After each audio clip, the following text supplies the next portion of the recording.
It's been a busy week, or it's a busy week for earnings. Last week was very, very busy, but this week we have European banks, car manufacturers and pharmaceuticals all reporting. So for more on this, let's bring in Tim Craighead. He's Director of Research for Bloomberg Intelligence. Tim, there is so much going on. And actually, if you look at a breakdown, if you look at the various sectors, it feels like the ones that are particularly strong have been doing very well indeed. Yeah, I mean, there's no doubt. And I have to say, this has been a particularly critical earnings period from our perspective. If you think about it, markets are at near record highs. Interest rates have been rising. We've had two earnings results period behind us that were predominantly disappointments.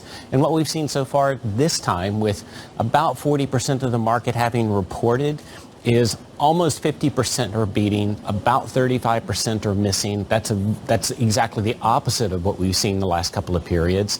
And about 2/3 of companies are reporting better organic growth than what was expected. So it's a good turn. And is this on a strong economy, or is it internally they've actually done things like such as cost cutting to be more nimble? Yeah, I think there are a number of important drivers behind this. One is volume and pricing. Look at consumer staples companies like Danone or Unilever, a chemical company like BASF. Order backlogs for industrial companies have been better, ABB, Schneider Electric, and those are notable. Banks are critical, where there's a lot of expectation about net interest margins having peaked.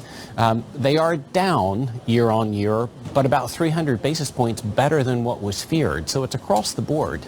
Yeah, I mean, is it surprising that a lot of these sectors have performed as they have, given the interest rate environment? Yeah, there's no doubt. I think if you look back from last year into this year, huge rise in interest rates. We had a second war. We have China-U.S. trade issues. We've got the China property meltdown. All of that's negative. But what we've seen across the board is more resiliency across the economy, U.S., Europe, than what was anticipated. And that's starting to play through. You know, we have seen 6 months of negative earnings revisions in Europe, and that's now starting to turn if you look at forward estimates. You know, we think that's pretty important as we look into the second half of the year. Tim, thank you so much. Tim Craighead there with the very latest on some of these earnings.